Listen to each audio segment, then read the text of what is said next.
కంటి అద్దాల నుండి శాశ్వత విముక్తి పొందండి. లాసిక్ సర్జరీ 14,000 మాత్రమే. వివరాలకు సంప్రదించండి. కోలానంద్ గారికి మంచి రోజులు ఎప్పుడు రానుంటాయి? బిఎం మసూదన్ రెడ్డి గారేమో జగన్మోహన్ రెడ్డి గారి ఆశీస్సులతో ఎమ్మెల్యే అయిపోయారు, హ్యాపీగా ఉన్నారు. జగన్ గారికి బిఎం మసూదన్ రెడ్డికి దూరమైన కోలా ఆనంద్ గారు మాత్రం ఏమీ కాకుండా అలా ఉండిపోయారు. ఒక నాయకు బీజేపీ శ్రీకాళహస్తి ట్రస్ట్ బోర్డు మాజీ చైర్మన్, అది తప్పితే చెప్పుకోవడానికి ఏమీ లేకుండా పోయింది. ఇంత రాజకీయ జర్నీలో రాష్ట్ర అధ్యక్షురాలు పురంధేశ్వరి గారు మీ వర్గాన్ని పూర్తిగా దూరం పెట్టేస్తున్నారు కదా. సఖ్యతగానే ఉన్నాము, పార్టీ పట్ల ముందుకు పోతున్నాం. కోలానంద్ గారు ఎప్పుడు పూర్తిగా బిఎం మసూదన్ రెడ్డి గారు ఎదుగుదల చూసి కోలానంద్ గారు అక్కసుతో ఇలాంటి అవార్డులు వేస్తున్నారు. ఆయన పేదల పెన్నిదిగా పేరు తెచ్చుకున్నారు కదా. మీరు కూడా బస్సులో వచ్చి మాట్లాడలే, పై నుంచి మాట్లాడతారు ఈ మాట. ఎందుకు వద్దన్నారు టీటీడీ బోర్డు మెంబరు? ఈ దర్శనాలు దెబ్బ నేను తట్టుకోలేకపోతున్నాను. సుడాచేరి మీద కన్నయ్యలేదు మీరు? లేదు. బొజ్జల సుధీర్ గారు ఎప్పుడు హైదరాబాద్లో ఉంటారు, బాధ్యతలంతా శ్రీకాళహస్తి బాధ్యతలు మీకే చేశారంట కదా. ఏంటి ఇంత ప్రాధాన్యత, ఏంటి ఏం చేశారు సుధీర్ గారిని అనేసి? ఎమ్మెల్యే అయ్యారు కదా.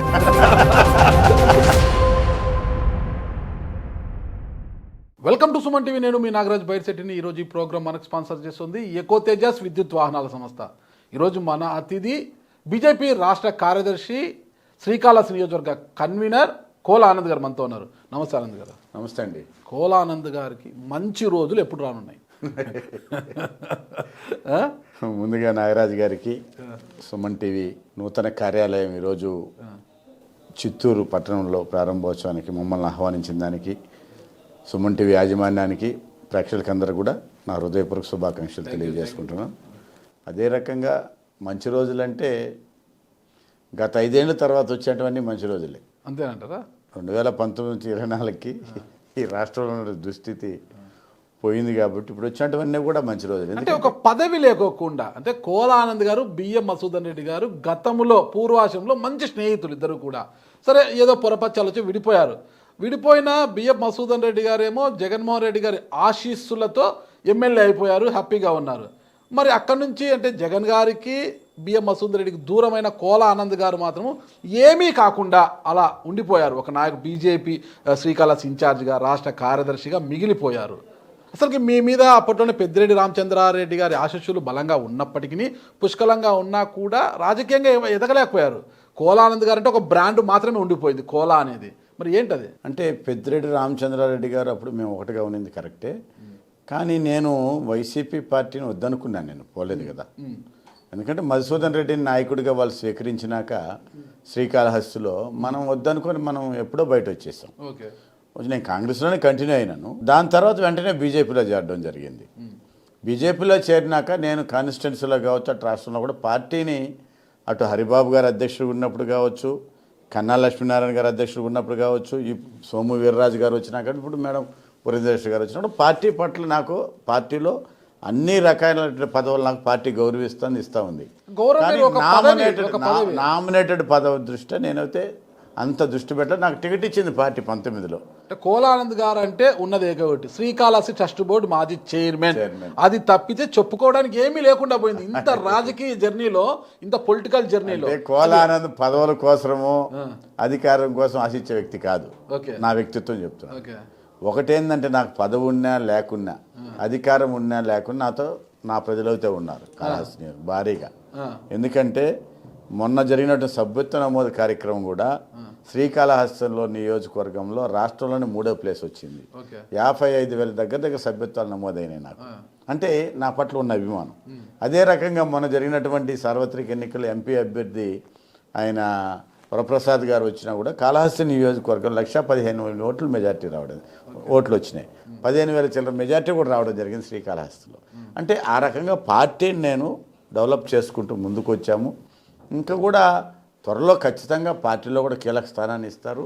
అదే పదవుల పట్ల కూడా పార్టీ కూడా మంచి నిర్ణయం తీసుకుంటుంది. త్వరలోనే ఒక్క మాసంలోనే శుభవార్త కూడా వింటారు. ఓకే, కేంద్రంలో ఉన్న నాయకులతో అమిత్ షా గారితో మీకు మంచి సఖ్యత ఉండొచ్చు, కానీ రాష్ట్ర అధ్యక్షురాలు పురంధేశ్వరి గారు మీ వర్గాన్ని, అంటే మీరు కావచ్చు, విష్ణువర్ధన్, మీరంతా ఒక వర్గంగా ఉన్నారు, మీ వర్గాన్ని పూర్తిగా దూరం పెట్టేస్తున్నారు కదా, మరి ఎలా మీకు సముచిత స్థానం లభిస్తుందంటారు? అంటే మేడం గారు ఎందుకు అలా ఆలోచించారో అయితే మేమైతే వర్గం అనుకోలేదు.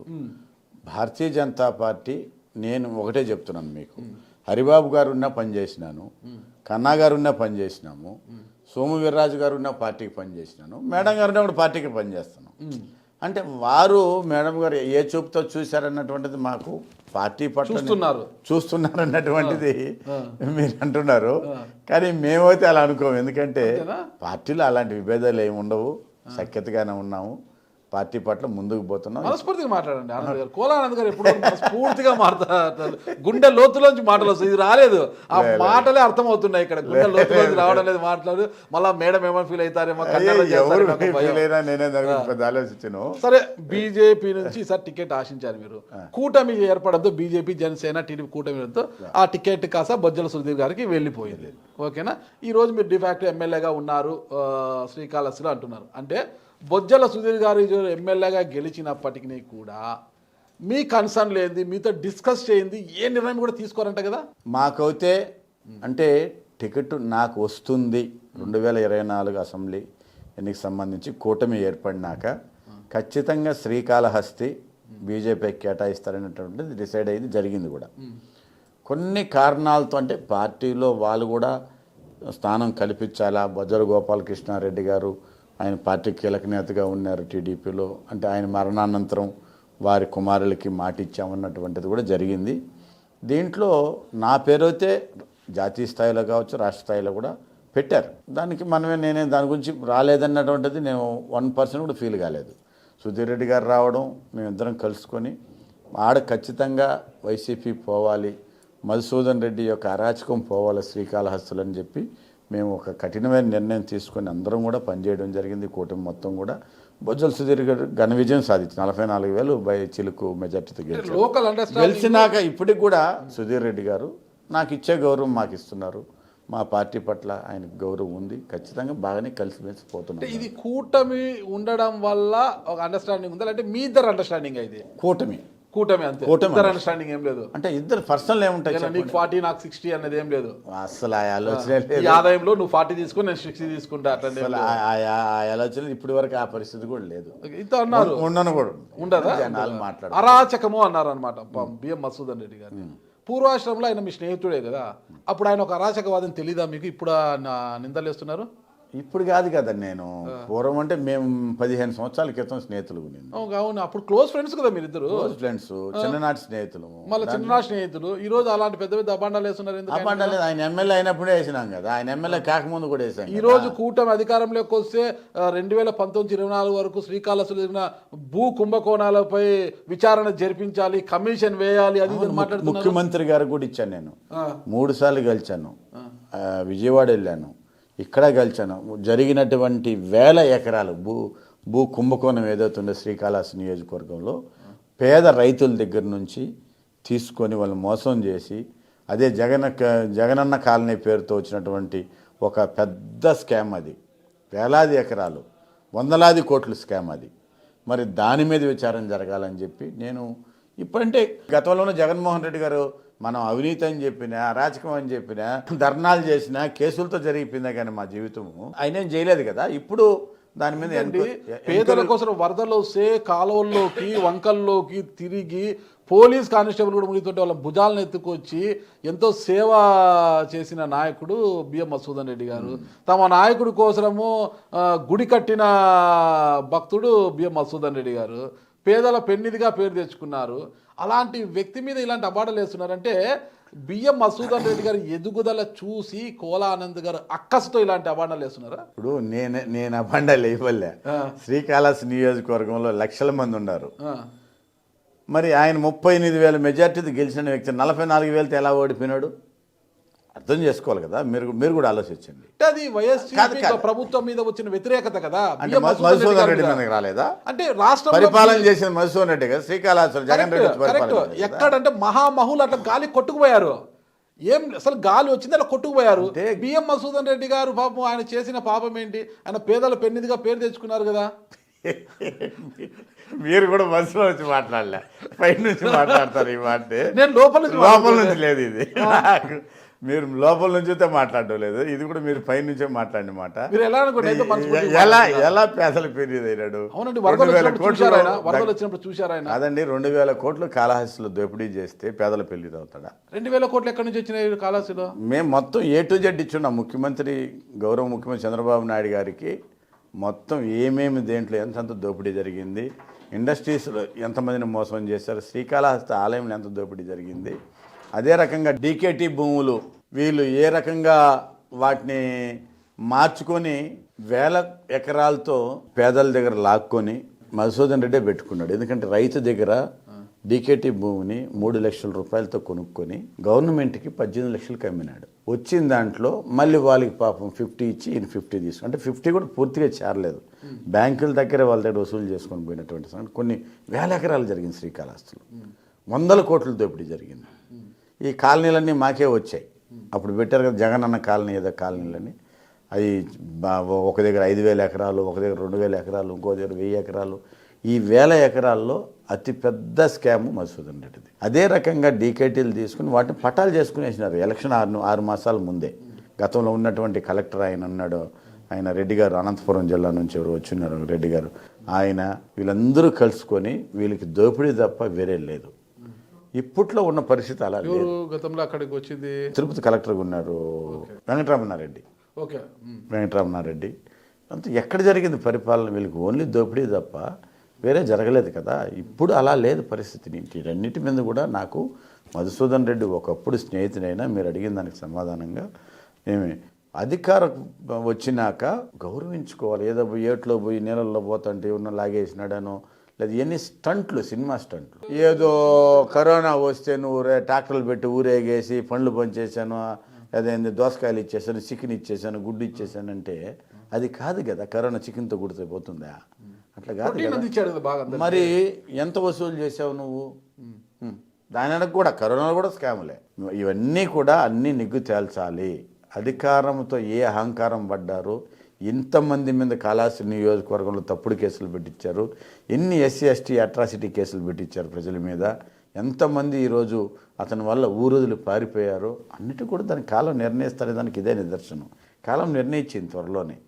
ఆయన కాలం పక్కన పెడతాము, మీ కాలం పరిస్థితి ఏంటి? బీజేపీకి ఇంత సేవ చేస్తున్నారు కదా, నియోజకవర్గంలో మంచి పేరు తెచ్చుకున్నారు, రాష్ట్ర కార్యదర్శిగా ఉన్నారు, ఇంత పేరు తెచ్చుకున్నారు కదా. TTD బోర్డు మెంబర్ అడిగితే కూడా మీకు board member almost all confirm చేశారు, అయిపోయింది. లాస్ట్లో మనమే వద్దనుకున్నాం. ఎందుకు వద్దన్నారు TTD బోర్డు మెంబరు?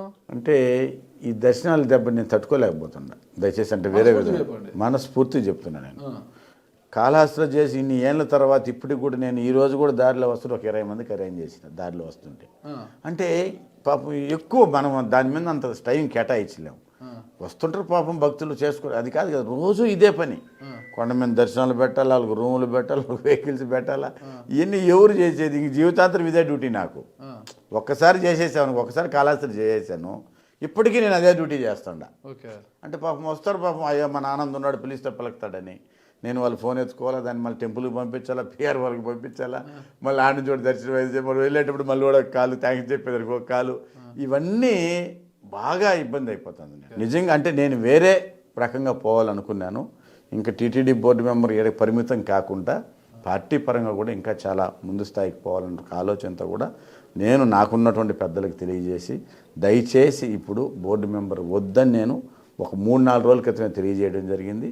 దాని తర్వాత వేరే వాళ్ళకి కూడా ఇచ్చుకోవడం జరిగింది. భానుప్రకాష్ రెడ్డి గారికి ఇచ్చారు.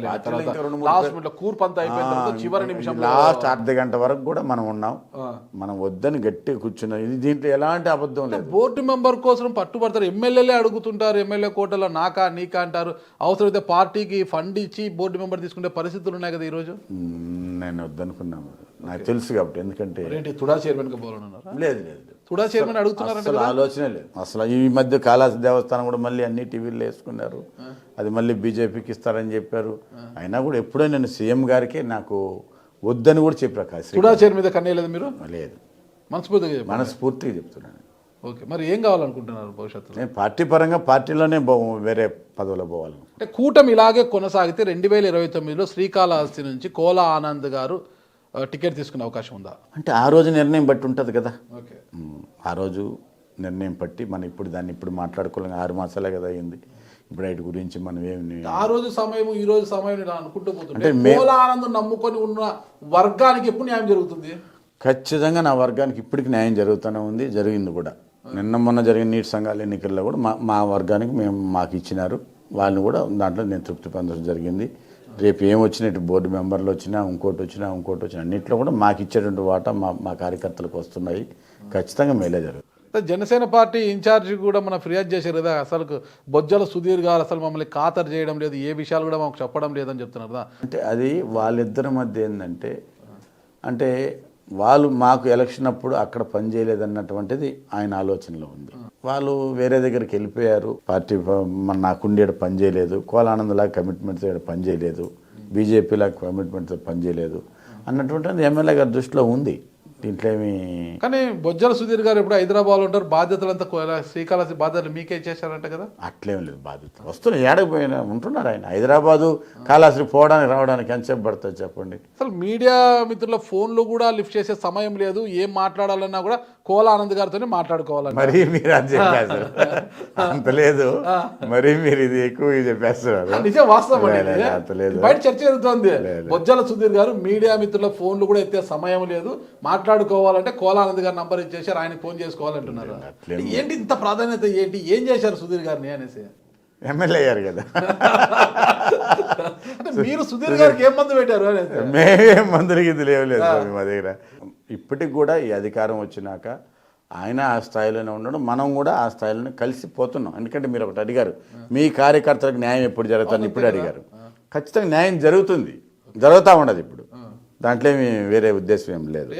కోలా ఆనంద్ గారికి బీజేపీలో జిల్లా నాయకులతో, జిల్లా శ్రేణులతో ఎవరితో కూడా పెద్ద సఖ్యత లేదు, జిల్లా నాయకులతో పెద్ద సఖ్యత లేదు, ఆయన స్వభావమే వేరు. అలాంటిది బొజ్జల సుధీర్తో భలే అడ్జస్ట్ అయిపోయాడా బాగుంటున్నారు. ఎందుకు నాకు జిల్లాలో ఏమి బ్రహ్మాండమైన సఖ్యత, నాకు మించిన రాష్ట్రంలో ఎంత సఖ్యత కూడా. మీకు కేంద్రంలో మంచి సఖ్యత ఉంది అమిత్ షా గారితో, పార్టీలో జిల్లాలో చిత్తూరు జిల్లాలో ఉన్న నాయకులతో పెద్దగా సఖ్యత లేదు. లేదమ్మా, అందరూ మనకేం ఎవరితో వ్యతిరేకం ఏం లేదు. పార్టీలో పూర్తి సఖ్యతతో బ్రహ్మాండమే సఖ్యత. శ్రీకాళహస్తి నియోజకవర్గానికి మీరు ఇన్ఛార్జ్ అంటే కన్వీనర్, బీజేపీ నుంచి కూటమిలో మీరు సభ్యులే కాబట్టి శ్రీకాళహస్తిలో జరిగిన అవినీతిని దాన్ని పక్కన పెడితే అభివృద్ధి విషయంలో ఏమనుకున్నారు అసలు మీరు? ఇప్పుడు ఈ గవర్నమెంట్ కంటే అభివృద్ధి అంటే మాది టెంపుల్ మాస్టర్ ప్లాన్ ఉంది, అది చాలా అవసరం. ఎందుకంటే ఎందుకు చెప్తున్నానంటే, మాది టౌన్ చిన్నది, ఎక్కువ పెరిగిపోయింది. ఇప్పుడు భక్తుల తాకిడి, వెహికల్స్ ఎక్కువ పెరిగిపోయినాయి, భారీగా వస్తున్నారు. కానీ ఇంకా మాస్టర్ ప్లాన్ అమలు కాలేదు. అది 2016, 17, 18 ఆ ప్రాంతంలో అన్నీ క్లియర్ అయిందే కానీ గత ప్రభుత్వంలో ఏ ఒక్కటి కూడా జరగలేదు, అట్లే వదిలేశారు. శ్రీకాళహస్తికి వాస్తు దోషం ఉందంటున్నారు కదా. శ్రీకాళహస్తి ప్రజలకే అన్ని రావుకే దోషాలు నివారించేది శ్రీకాళహస్తీశ్వరుడు. దోషానికే కారకుడు ఆయనకి వాస్తు దోషం ఏముంటుంది చెప్పు? అయ్యో, దోషకారకుడు శ్రీకాళహస్తీశ్వరుడు. జ్యోతిష పండితులు కొంతమంది చెప్తున్నారు అనమాట. ప్రతి జ్యోతిష్యుడు పంపించేది కాళహస్తికే కదా. వాస్తులు బాగాలేకపోయినా పూజలకైతే ఓకే, టెంపుల్ ఆలయ నిర్మాణంలో, ఆలయ నిర్మాణం వాస్తు దోషం ఉంటే ఇంత డెవలప్ ఎలా అవుతుంది? ఎక్కడో ఉన్నటువంటి టెంపుల్ ఈ సైడ్ అనుకున్న దానికన్నా డెవలప్మెంట్ తక్కువ ఉంది శ్రీకాళహస్తి అంటారు. భారీ డెవలప్మెంట్ ఉంది. అంటే వస్తున్న భక్తులకి ఇంకా మనం సౌకర్యాలు చేయాల్సిన అవసరం ఉంది. అందుకే కదా మాస్టర్ ప్లాన్ తీసుకునింది. దగ్గర 200 చిల్లర కుటుంబాలని ఆడ ఖాళీ చేయించడం జరిగింది కదా గత తెలుగుదేశం ప్రభుత్వంలో. ఇప్పుడు అంత స్థలం ఉంది, కానీ దాని మీద ఇప్పుడు ఈ ప్రభుత్వం దృష్టి పెడతా ఉంది. మాస్టర్ ప్లాన్కి సంబంధించి ఇప్పుడే అమలయ్యేటటువంటి ప్రణాళిక కూడా సిద్ధమవుతోంది, అన్నీ కూడా ప్రారంభమవుతాయి. అంటే రానున్న రోజుల్లో, అంటే శివం టు శివం అనేటువంటి రోడ్డు ఒకటి, అంటే కొత్త నేషనల్ హైవే వచ్చింది కదా, దాంట్లో నుంచి డైరెక్ట్ నేరు గుడి దగ్గరికే రోడ్డు అనమాట. అది ప్లాన్ స్టార్ట్ అయిపోయింది, టెండర్లు కూడా పిలుస్తున్నారు. అది స్టార్ట్ అయిందంటే మీకు అంత అద్భుతంగా ఉంటుంది అనమాట. అంటే హైవే నుంచి దిగితే నేరుగా టెంపుల్ కాడికి వస్తాడు అంతే, ఇంక వేరే రూటు దారి ఏది ఉండదు. దానికనే సపరేట్ వే చేస్తుంది, శివం టు శివం అని పెట్టారు దాని పేరు. అది అమలవుతా ఉంది. అది అయిందంటే మాకు చాలా బాగుంటుందని చెప్తాను. ఒక మొత్తం మీద శ్రీకాళహస్తి ద బెస్ట్ నియోజకవర్గంగా చూడొచ్చు అంటారు 5 ఏళ్లలో? ఖచ్చితంగా చూడొచ్చు. ఓకే, ఇంతవరకు ఏ ప్రాజెక్టుల మీద ప్రణాళికలు రూపొందించారు అక్కడ మీరు కావచ్చు, సుధీర్ గారు కావచ్చు కూర్చొని? అంటే స్వర్ణముఖి బ్యూటిఫికేషను, మా స్వర్ణముఖి నదిని, అదే రకంగా ఈ మాస్టర్ ప్లాను, స్కిట్ కాలేజీ గత ప్రభుత్వంలో మూతపడిపోయింది. అద్భుతమైన ఇంజనీరింగ్ కాలేజ్ అన్నమాట, చాలా గొప్పగా ఉంది. వైసీపీ ప్రభుత్వం వచ్చి సాధించింది అంటే కాలేజీ మూసేసింది. ఆ కాలేజీని మళ్ళీ ఇప్పుడు జేఎన్టీ వాళ్ళకి ఇచ్చి ఈ మధ్య వచ్చిపోయారు మాట్లాడి అన్నీ కూడా ప్రణాళిక సిద్ధం మళ్ళీ ఓపెన్ చేయాలి దాన్ని. అంటే చాలా కొన్ని వేల మంది స్టూడెంట్స్ బయట పోయారు అక్కడ నుంచి, ఎక్కడెక్కడో ఉండరు. బాగుంది కాలేజ్, చాలా అద్భుతంగా ఉంటుంది అనమాట. ఇప్పుడు అదొకటి ఉంది. ఇంకా కూడా సోమశిల స్వర్ణముఖి కెనాల్ ఒకటి పెండింగ్ ఉంది. అది చిన్న సమస్య ఏంటంటే ఫారెస్ట్లో ఉంది, కేంద్రంలో ఉంది. అది కానీ క్లియర్ అయిపోతే సోమశిల నుంచి డైరెక్ట్ స్వర్ణముఖిలోకి లింక్ కెనాల్, దాని కింద 3-4 నియోజకవర్గాలు సస్యశ్యామలం అయిపోతాయి. దాంట్లో కాళహస్తి మేజర్ అవుతుంది అనమాట. వెంకటగిరి కంటే కూడా శ్రీకాళహస్తి మేజర్ అవుతుంది. ఇవన్నీ కూడా ఈ యొక్క గవర్నమెంట్ బెల్ కంపెనీ ఉన్నింది, మూతపడిపోయింది కదా, రాలేదు కదా. బిహెచ్ఎల్ది అది మన్నవరం ప్రాజెక్టు, మీకు ఐడియా ఉంటుంది. మన్నవరం ప్రాజెక్టు అది పెద్ద ప్రాజెక్ట్, అది మరి దగ్గర 1000 ఎకరాల ప్రాజెక్ట్. అది కూడా ఇప్పుడు ఖాళీ పడి దాని గురించి కూడా వేరేటటువంటిది ప్లాన్ జరుగుతూ ఉంది. ఇవన్నీ కూడా ఈ ప్రభుత్వంలో పూర్తవుతాయి. ఎయిర్పోర్ట్ అథారిటీ ప్రాంతం అంతా కూడా శ్రీకాళహస్తిలోకి వస్తుంది కదా. అవును కదా, కాళహస్తి నియోజకవర్గమే కదా. ఎయిర్పోర్ట్ మీకు ఏపీఐఐసి అక్కడ చాలా డెవలప్మెంట్గా వచ్చినాయి, అన్ని కూడా కంపెనీస్ వచ్చినాయి. గతంలో కూడా అక్కడ భూ స్కామ్స్ ఎక్కువ జరిగాయి అంటారు. గత ప్రభుత్వంలో జరిగినాయి, ఇప్పుడైతే ఏం లేదు. మీరు ఎక్కడైనా విచారించుకోండి, ఎలాంటి పొరపాటు అయితే ఇప్పుడు జరగలేదు. దాంట్లో నేను చెప్పుకునేది కాదు, మీకు తెలవకుంటే ఏముండదు. మీరు ఇన్ని అడుగుతున్నారు కాళహస్తి గురించి, మరి నేను కప్పు పుచ్చుకొని మూసిపెట్టుకుంటే ఆగేది కాదు కదా. ఖచ్చితంగా మీరు దాని గురించి లాగగలుగుతారు, చెప్పగలుగుతారు. కానీ ఇప్పుడు ఈ యొక్క ఎయిర్పోర్ట్కి సంబంధించి చుట్టుపక్కల చాలా మంచి ల్యాండ్స్ ఉన్నాయి, మంచి మల్టీనేషనల్ కంపెనీస్ కూడా వచ్చాయి. అన్నీ కూడా అంటే గతంలో కంపెనీ వాడు భయపడేది, రావట్లేదు, ఇప్పుడు వస్తున్నారు కాళహస్తి నియోజకవర్గానికి. ఇప్పుడు చాలా గతంలో అంటే శ్రీకాళహస్తి నియోజకంలో ఇప్పుడు మన ఎయిర్పోర్ట్ పరిసర ప్రాంతాల్లో పరిశ్రమలు పెట్టడానికి అవసరాలు చాలా మంది వచ్చినా కూడా అక్కడ కొన్ని ఈక్వేషన్స్ సెట్ కాక సింగిల్ విండోలో వాళ్ళకి అనుమతులు దక్కక వెనక్కి వెళ్ళిపోయిన పరిస్థితులు ఉన్నాయి. ఈరోజు అలాంటి వారు తిరిగి వస్తే సింగిల్ విండోలో అనుమతిస్తే ఎలాంటి కరప్షన్ లేకోకుండా మీ జోబు, మీ ఎమ్మెల్యే గారి జోబు నింపుకోకుండా సింగిల్ విండోలో అనుమతులు ఇప్పిస్తారా? ఖచ్చితంగా, దాంట్లో ఎలాంటి సందేహం లేదు. ప్రయారిటీ ఇప్పుడు మేము అలాంటి ఆలోచన ఉంటే మరి చంద్రబాబు నాయుడు గారు గమ్మునుంటారా? వాళ్ళకి తెలవకుంటుంటుందా? వచ్చిన కంపెనీ ఒకటి వెనక్కి పోగలుగుతుందా? అంటే మా హింస వలన నేను కానీ మా ఎమ్మెల్యే కానీ మేమైనా ఇబ్బంది పెట్టామనేటువంటి వెళ్తే మళ్ళీ చంద్రబాబు నాయుడు గారు ఊరుకుంటారా? లోకేష్ గారు ఊరుకుంటారా? మా పార్టీ ఊరుకుంటుందా? చెప్పండి. అవన్నీ జరగదు. వస్తే మాత్రం ఖచ్చితంగా మీరు అన్నట్టు సింగిల్ దాంట్లోనే మేము శాంక్షన్ ఇచ్చేదానికి రెడీ, స్థలం ఇచ్చేదానికి రెడీ. గతంలో జగన్మోహన్ రెడ్డి గారితో చాలా సఖ్యతగా ఉన్నారు కదా మీరు. మరి జగన్మోహన్ రెడ్డి గారి మతం గురించి మీకు తెలియదు. అప్పుడు ఒక స్టేట్మెంట్లో ఒక వీడియోలో మీరు మాట్లాడారు, నీ మతం ఏంటి, అసలు నీ సిగ్గుందా, అది ఇదని మాట్లాడారు జగన్మోహన్ రెడ్డి గారిని. ఆయన మతం గురించి ప్రశ్నించారు. రాజశేఖర్ రెడ్డి గారు ఉన్నారు, ఏ రోజు ఈయనలా కాంట్రవర్సీ కాలేదు కదా మతం విషయంలో. ఆయన బాగా నమ్మేవాడు కదా దేవుడిని, వస్తున్నారు కదా. మరి జగన్మోహన్ రెడ్డి గారికి ఎందుకు వచ్చింది? నీకు ఆ మతం పట్ల ఎక్కువ ప్రేమాభిమానం ఉంటేనే కదా వచ్చి ఉంటుంది. నిజంగా వెంకటేశ్వర స్వామి దగ్గర పోవాలంటే మేము అడ్డమేమి ఉండదు. మీరు అడ్డుకున్నారు కదా ఆయన వస్తానంటే. ఎవరు చెప్పారండి? ఆయన పాదయాత్ర అప్పుడు ఆయన ఊరికి ఆయన పాదయాత్ర అయిపోయినాక మేమెవరుగా దేవుడు అడ్డుకున్నాడండి, వెంకటేశ్వర స్వామి అడ్డుకున్నాడు రానికుంటా. ఆయన వెంకటేశ్వర స్వామి అడ్డుకున్నాడారండి, మేము అడ్డుకోలేదు. డిక్లరేషన్ మీద సంతకం పెట్టడానికి, డిక్లరేషన్ ఇవ్వడానికి వస్తున్నా కూడా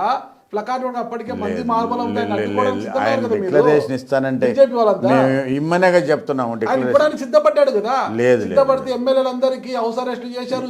ఎందుకు ఇవ్వాలని కూడా మీ అందరు ఇంటర్వ్యూలు అడిగాడు కదా ఆయన. నేను ఇవ్వను నేను మాట్లాడాడు. చివరిగా ఇస్తానని ఒప్పుకున్నారు ఆయన. ఫస్ట్ అన్న మాట వాసు, చివరిగా ఇస్తానన్న తర్వాత బీజేపీ శ్రేణులు ఎందుకు మోహరించారు జగన్మోహన్ రెడ్డిని రానియకుండా చేయాలనేసి? రానియకుండా వాళ్ళు ఎవరో చెప్పినట్టు గుడ్లు తెచ్చినాము, రాళ్ళు తెచ్చి ఎన్ని వేల మందిని రౌడీలు అవన్నీ తోలుకున్నది వైసీపీ వాళ్ళు. తెలుసా మీకు? వచ్చారు వాళ్ళు మేము అడ్డుపోతే మమ్మల్ని కొట్టాలని వచ్చినారు. వాళ్ళు మా మీద అటాక్ చేయాలని వచ్చినారు. చుట్టుపక్కల నియోజకవర్గాల నుంచి మొత్తం కూడా వచ్చినారు. మేమైతే మా సాంప్రదాయం, మా సంస్కృతి అది కాదు కదా. ఎందుకండి తాడేపల్లిలో ఏడుకొండల స్వామి యొక్క వెంకటేశ్వరం తీసుకొని మన ఇంటికాడ వేసుకుంటే సరిపోయిందా? వెంకటేశ్వర స్వామి ఆడుంటాడు, వెంకటేశ్వర స్వామి ఆడే ఉండాలా. వీళ్ళు సెట్లు, గెటప్లు అన్నీ సినిమా సెట్లు అంతా వేసుకుంటే షూటింగా కాదు కదా. బ్రహ్మోత్సవాల సమయంలో ఆయన పట్టు వస్త్రాలు సమర్పించారు. సీఎం అయిన అది వెంటనే ఎవరైనా ఇవ్వాలి కదా రాష్ట్ర మరి ఇంకా నమ్మకం ప్రభుత్వం ఉంటేనే కదా చేస్తారు ఆయన. రాష్ట్ర ప్రభుత్వం ఆయన గోవిందా గోవిందా తరపున అనేది కాదు. ఆయన ముస్లిం అయినా క్రిస్టియన్ అయినా ఇంకోటైనా ఆయన బౌద్ధుడైనా సిక్ అయినా కూడా వచ్చి ఇవ్వాల్సిందే కదా అది ఉన్నటువంటి చట్టం కదా వెంకటేశ్వర స్వామికి బ్రహ్మోత్సవాల్లో పట్టువస్త్రాలు సమర్పించాలని ఒక చట్టం అది చట్టమే కావచ్చు, ఆయనకు నమ్మకం ఉండి కాబట్టి గోవింద నామాలను స్మరిస్తూ ఇచ్చాడు కదా, మరి ఆయన మీరు విమర్శిస్తారు. నేను ఆయన గోవిందని నేను ఎప్పుడు వినలేదు మా చెవులతో ప్రసాదం తినేది కూడా నేను చూడలే అది కూడా చూశాం కదా మొత్తం తింటే ఏమవుతుందని బాడీ కలిసి అవుతుందని ఆ ప్రసాదం కూడా ఊరికి అట్ట ఆమె తీర్థ పోసేసింది ఇవన్నీ కూడా చూస్తున్నాం కదా. సరే ఈ విషయాల ప్రకారం పెడితే మీ గురువు పెద్దిరెడ్డి రామచంద్ర గారితో ఇప్పుడు మీ రిలేషన్ ఎలా ఉంది?